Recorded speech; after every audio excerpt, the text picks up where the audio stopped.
Hello po mga kalodi ko. Andito po kami ngayon sa Little Hong Kong of the South. At ito po, naisipan namin ng mga kabarkada ko na pumunta po kami dito dahil gusto po namin makapag-relax na aming beautiful body. Na pwede kaming mag-relax na kung saan ay napakalayo sa kabihasnan ng lugar na ito. At tingnan nyo naman po, ang ganda ng kanilang resort. Mga kalori ko. Tingnan nyo naman po, isang pool dito. Tapos naman, may another pool naman doon para sa mga bata. And then another one here.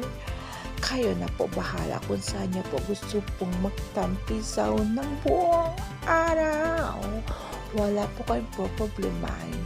As long nagbayad kayo ng inyong saan kayo mag-stay dito, libre ang ligo, unlimited. At wala po itong curfew time. Kayo na po bahala kung mag-overnight kayo, ano man.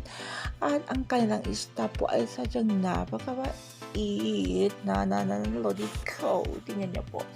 Ang ganda talaga. Ang lalim talaga dyan. Oh, see. Enjoy watching mga kalodi ko.